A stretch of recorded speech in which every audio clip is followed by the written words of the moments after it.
Bahkan saya mendengar sendiri dari ring 1 istana yang membantu Presiden Jokowi sampai sekarang.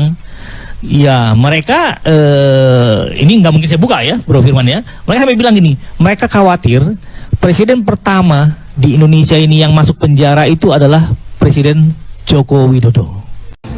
Dirut ASDP divonis 4,5 tahun penjara karena kebijakannya mengakuisisi perusahaan kapal dianggap merugikan negara sebesar 1,2 triliun. Padahal dalam fakta persidangan, kebijakan tersebut menguntungkan negara 600 miliar per tahun. Kalau orang ditangkap cuma karena kebijakannya merugikan negara, apa kabar dengan kebijakan yang dibuat oleh Jokowi?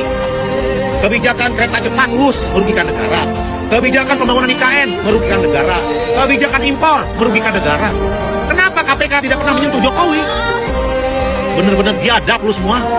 Laknat. Assalamualaikum warahmatullahi wabarakatuh. Nah, Jokowi sepertinya tidak bisa berkutik lagi, di mana yaitu pengacara Dr. Taufik akhirnya ya mendapatkan salinan ijazah Jokowi di saat dulu mendaftar pencalonan wali kota Solo pada tahun 2005, dan sekarang sudah didapatkan salinannya. Nah, begitu juga dengan KPU Pusat dan juga KPU Jakarta. Pengacara Roy Suryo juga sudah mendapatkan salinan ijazah Jokowi. Kalau seandainya nanti polemik ijazah palsu ini dibuktikan di pengadilan, seperti kata Roy Suryo ya, mereka meyakini bahwa 99,9% ijazah Jokowi palsu, sehingga sampai sekarang pun ya Jokowi tidak berani speak up, bahkan ya sering mangkir dari panggilan hakim di pengadilan untuk membuktikan bahwa ijazahnya asli apa palsu.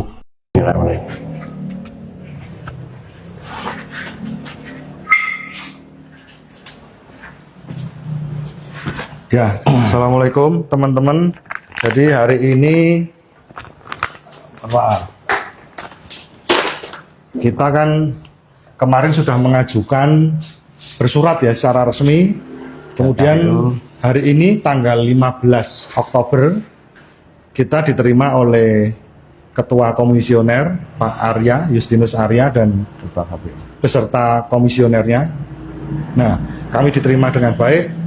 Dan permohonan kami alhamdulillah diberikan. Jadi pada hari ini kami memperoleh data, yaitu adalah salinan ijazah atas nama Joko Widodo untuk syarat pencalonan wali kota tahun 2005 sampai 2010, terus kemudian 2010 sampai 2014. Nah, ini adalah tanda terimanya yang kami mintakan. Saudara maju ya, Bu. Oke. Isut. Nah, shoot. Biar jelas. Oke. Kemudian ini adalah berkas yang digunakan untuk ini adalah berkas yang digunakan oleh Pak Joko Widodo untuk pencalonan wali kota pada tahun 2005-2010, kemudian dilanjutkan 2010 sampai 2014, yaitu ijazah UGM. Ya, ini formatnya sama seperti kemungkinan ini formatnya adalah sama seperti yang diberikan oleh KPU Pusat kepada Pak Bonatua dan kepada Pak Komardin. Jadi ini berkas diberikan dan ini sama, jadi tahun 2005 sampai 2010 dan digunakan kembali pada tahun 2010 sampai 2014. Berkasnya ini. Silakan diamati bagian-bagiannya.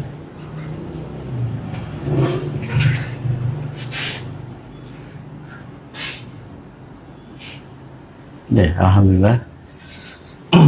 Ya, alhamdulillah.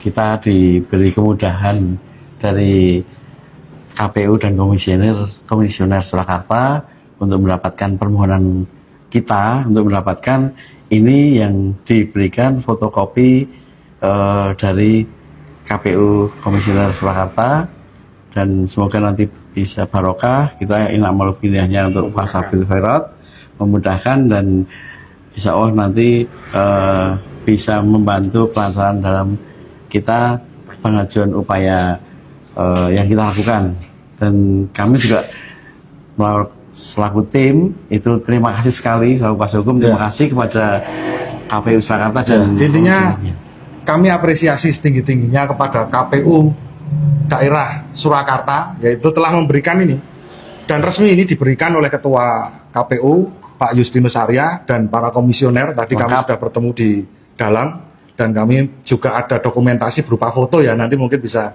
kita kirimkan, karena kami tadi juga mintanya foto atas persetujuan beliau-beliau juga untuk dokumentasi. Jadi ini berkas yang ditunggu-tunggu oleh masyarakat Indonesia, yang juga akan kami sinkronkan kepada KPU pusat. Jadi data-data yang sudah diterima ini akan disinkronkan, kira-kira begitu. Jadi terima kasih. Wassalamualaikum warahmatullahi wabarakatuh. Ya. Selama tahun ini langkah selanjutnya akan seperti apa? Kalau kami dari tim Akui, ini adalah salah satu dokumen yang akan menjadi barang bukti kami di pengadilan. Jadi ini mendukung opini kami atau posita kami di dalam gugatan yang dikenal di Solo kan sebagai Citizen Lawsuit ya. Kebetulan salah satu penggugatnya kan ada di sini, Pak Bangun Sutoto. Ini akan menjadi salah satu bukti tertulis dari kami untuk memperkuat gugatan kami. Kira-kira begitu, dan kami nanti akan sinkronkan kepada rekan-rekan atau teman-teman yang ada di Jakarta seperti yang diperoleh oleh Pak Bonatua dan juga Pak Komardin. Begitu. Mas, nama lengkap? Andika Dian Prasetyo. Di sini sebagai koordinator tim Akui. Tapi saya tidak memihak siapa-siapa. Siapa? Saya dulu pembela Jokowi saya. Nah. Tapi kemudian belakangan ada yang Sudah sadar, Pak, ya? kelihatannya Tapi banyak yang jauh belum sadar dari nih. cita-cita kita. Jadi apa Tetapi alasan terbesar bahwa harus ditunda dulu aja soal karena proses itu sidang pidana? merupakan unsur. Saya sudah katakan unsur melengkapi. tadi. Yap Hin didakwa mencemarkan nama baik. Pertanyaannya unsurnya, apakah ada nama baik dari mereka yang dicemarkan itu? Ini juga. Kalau memang itu fitnah, mana ijazahnya dulu? Oleh karena itu, saya sangat prihatin itu. Ada dua yang sudah dihukum itu, Ya. Gus Nur sama Bambang Tri itu adalah peradilan sesat. Itu saya bisa jamin itu. Tidak ada independensi dan imparsialitas, karena harus ditunjukkan dulu bahwa ijazah ada, baru namanya fitnah. Oke. Bahwa kamu palsu ijazahnya, begitu kan? Iya, Pak Oleh Boy. karena itu ya, terlepas dari ketua peradi dia ini, ketua peradi apa namanya? Bersatu. Bersatu kan? Bersatu, Ya, berdua, harusnya bertiga, harus Prof. objektif meskipun kita berada di posisi daripada seseorang untuk membela dia.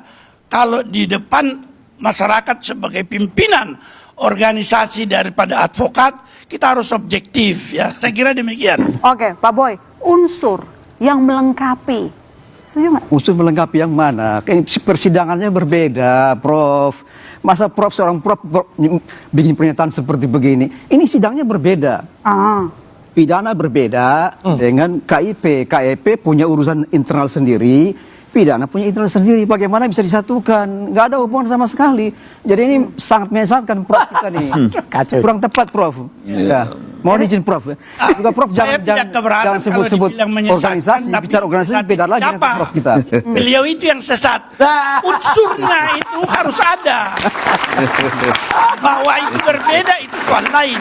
Tapi unsur ada ijazah yang betul asli, sehingga pernyataan-pernyataan Roy Surya dan kawan-kawan itu Baru palsu, salah. itu menjadi fitnah. Baru dia ada proses peradilan pidana. Saya kira begitu. Iya. Jadi Pak Jokowi harus mengucapkan secara verbal pada bangsa ini tentang status ijazahnya tuh. Ini bukan soal hukum acara di pengadilan.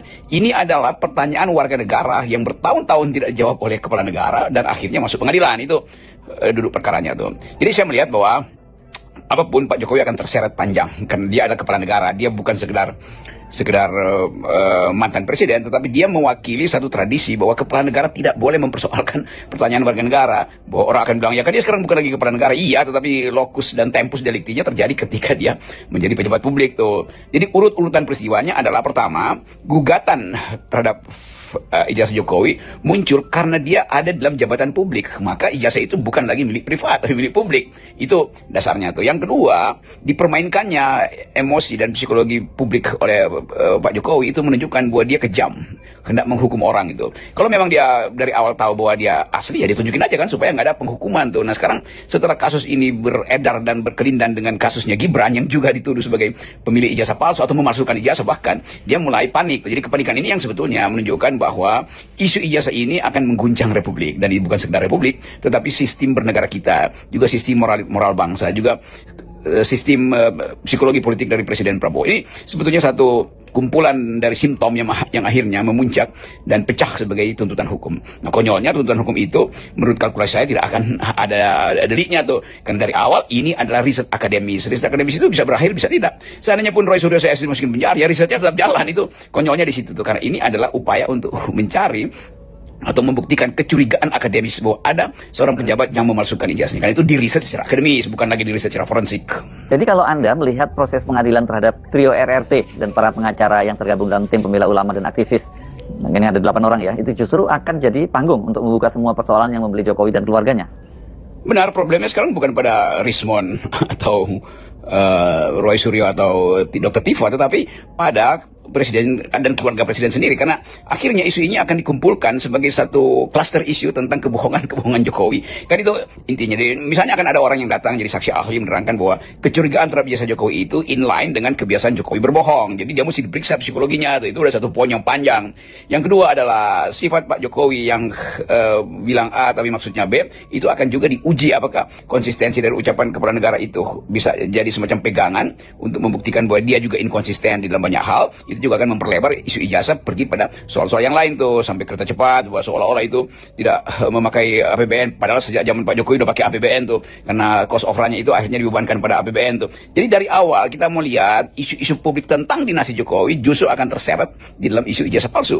Jadi akan ada pelebaran atau bahkan perluasan isu ini, dan itu yang saya menganggap bahwa ini isu yang akan membuka kotak Pandora, bahwa selama 10 tahun sebetulnya apa yang dilakukan Jokowi pada demokrasi pasti ke minus, konstitusi dikhianati. Tinggal satu soal, apakah memang selama proses pengkhianatan terhadap demokrasi dan penutupan soal ijazah ini berlangsung transaksi di antara elit untuk menimba keuntungan secara finansial melalui proyek-proyek dan segala macam itu. Jadi yang akan diuji adalah sebetulnya di belakang soal ijazah ini publik sebenarnya sudah menuduh secara hipotetik bahwa Jokowi ini lebih yang mengkorupsi pikiran, mengkorupsi ijazah atau mengkorupsi konstitusi untuk kepentingan akumulasi kekuasaannya dia yang berimplikasi pada akumulasi finansial untuk main politik. Kan itu dasarnya tuh. Nah karena itu akan dipanggil lagi atau dibuka lagi file-file lama tentang status Jokowi dari yang dibuat sebagai koruptor tertinggi atau nomor 2 di ICC, ya, apa namanya itu ICCR apalah. Tetapi semua isu yang pernah ada di dalam media massa akan dibuka. Itu konyolnya tuh. Jadi begitu masuk pengadilan, yang akan hiruk pikuk adalah mereka yang punya isu, dan mereka yang akhirnya mau bercerita tentang apa yang terjadi selama 10 tahun sebetulnya. Dari soal WUS, soal kereta cepat, soal IKN, soal mobil SMK, macam-macam tuh. Jadi ini satu, kita mau lihat bagaimana akhir dari dinasti ini. Juga soal Bobi Nasution yang sekarang dianggap dilindungi oleh KPK. Jadi akan dibuka ulang satu teater baru untuk melihat di belakang layar selama 10 tahun ini kasakusuk politik Jokowi sebetulnya menghasilkan kenyamanan publik atau justru menyembunyikan kejahatan publik. Tapi bagaimana Anda melihat dan menempatkan secara proporsional pembelaan para pendukung Jokowi dan juga soal tuntutan mereka untuk menerapkan presumption of innocence terhadap Pak Jokowi ini? Karena kesannya memang sekarang ini Pak Jokowi sudah mengalami apa yang disebut sebagai trial by the press. Kalau sekarang bukan trial by the press ya, trial by the media sosial ya. Karena sejauh ini kan belum ada keputusan pengadilan apapun tentang status Jokowi. Ya memang bagi apa istilah mereka terbul Jokowi ini, seolah-olah Jokowi disengaja untuk dituduh karena ada kepentingan politik. Ya bukan, demi kepentingan politik apapun, kasus yang menyangkut kecurigaan pada ijazah Jokowi yang tidak pernah dia perlihatkan justru menimbulkan pertanyaan apakah ada rencana politik untuk menyembunyikan terus ijazah itu. Kan dasar pikirannya itu. Jadi kita mesti anggap bahwa ya konsep presumption of innocence itu tidak berlaku bagi mereka atau bagi publik yang menginginkan kejujuran. Presumption of innocence itu praduga tak bersalah itu adalah hak hakim.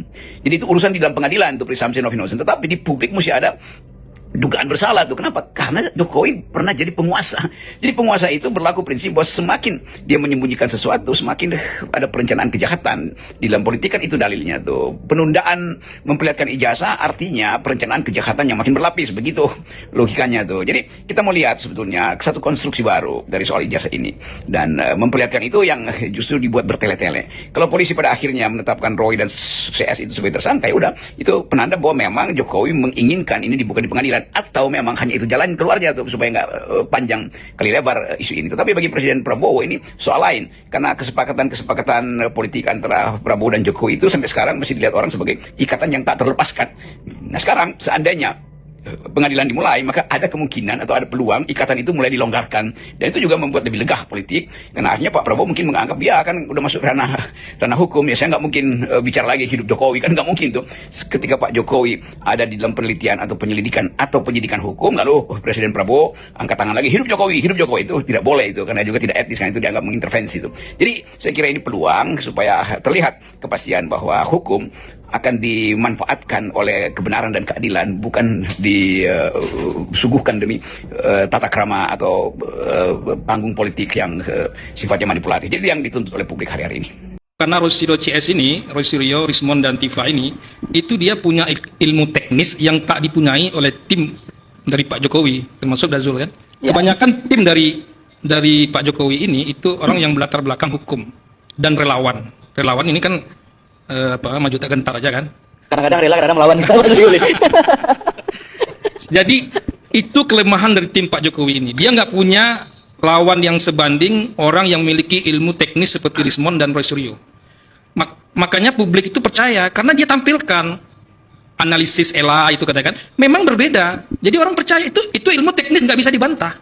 Sekalipun saat ini penetapan tersangka itu salah satu pasalnya itu manipulasi digital sehingga tidak ilmiah dan menyesatkan. Artinya tidak ilmiah katanya. Kemarin kan sudah dikatakan juga sama Roy Suryo kan bahwa dia memang melihat dari postingan pertama dari Dian Sandi.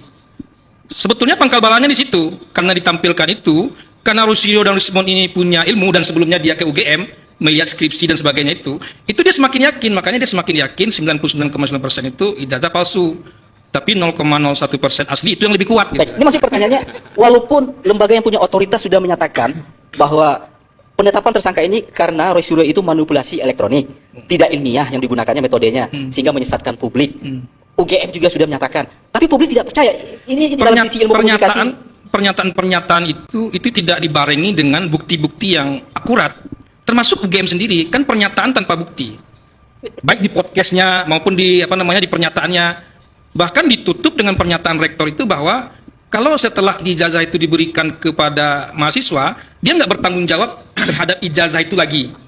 Makanya kan dia sendiri kan nggak pernah memegang ijazah itu karena dipegang oleh Pak Jokowi. Nah, termasuk juga Baris Krim kan kita sama menyaksikan ketika dia konferensi pers. Bahkan ijazah yang ditampilkannya itu adalah ijazah yang dilipat. Termasuk juga pada gelar perkara khusus yang menghadirkan Rismond malah nggak ditampilkan ijazahnya. Ini ada apa? Ini memang apakah ini sengaja mengulur-ulur atau memang ini ada persoalan? Kita kan semua nggak tahu. Kalau dikatakan tadi banyak saksi, banyak ahli yang diperiksa, justru itu bisa sebaliknya, bukan karena kehati-hatian, karena ingin mengkriminalisasi. Saking susahnya mencari deliknya, celahnya, dicari banyak ahli. Baik, kami akan bacakan deklarasi perlawanan Safe Academy, aktivis, peneliti, rakyat, lawan ketidakadilan hukum polisi dalam kasus ijazah palsu Jokowi. Hukum tajam ke atas, tumpul ke bawah. Tajam ke kubu pengkritik Jokowi, tumpul ke kubu pro Jokowi. Itulah hukum yang hari ini dirasakan oleh seluruh rakyat Indonesia. Di saat rakyat bertanya tentang keaslian ijazah Jokowi, meneliti keaslian ijazah Jokowi, mempersoalkan ijazah Jokowi, aparat penegak hukum begitu cepat tanggap memprosesnya. Akan tetapi terhadap Sylvester Matutina yang sudah divonis berkekuatan hukum tetap, diabaikan begitu saja hingga lebih dari 6 tahun. Roy Suryo dan kawan-kawan langsung ditetapkan sebagai tersangka. Padahal objek ijazah milik Jokowi tidak pernah ditunjukkan. Berkenaan dengan itu, kami tim advokasi anti kriminalisasi akademisi, aktivis bersama segenap elemen rakyat menyampaikan pernyataan sikap sebagai berikut. Pertama, penetapan Roy Suryo dan kawan-kawan menjadi tersangka adalah konfirmasi telah sedang dan terus terjadi kriminalisasi di negeri ini. Padahal di era kepemimpinan Presiden Prabowo Subianto, segenap rakyat berharap segala bentuk kriminalisasi warisan rejim Jokowi dapat dihentikan. Kedua, penetapan tersangka terhadap Roy Suryo dan kawan-kawan adalah konfirmasi institusi polisi tidak berubah. Karena itu, penetapan tersangka ini tidak sejalan dengan harapan masyarakat yang menginginkan institusi polisi dapat berubah dan mereformasi diri. Ketiga, kami mengajak seluruh masyarakat Indonesia dari berbagai latar untuk berdiri bersama Roy Suryo dan kawan-kawan, mendampingi seluruh proses hukum yang dijalani, dan menyatakan sikap tegas menolak segala bentuk kriminalisasi. Jakarta, 11 November 2025, tertanda Tim Advokasi Anti Kriminalisasi, Akademisi, dan Aktivis. Sekian deklarasi perlawanan dibacakan hari ini, 11 November 2025.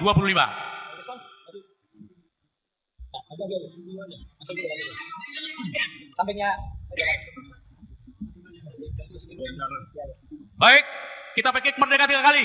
Merdeka! Merdeka! Merdeka!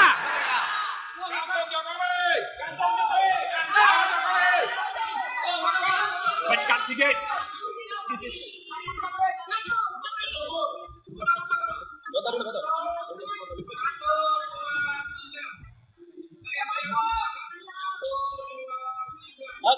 Oke. Siap, Mas Ray. Ayo.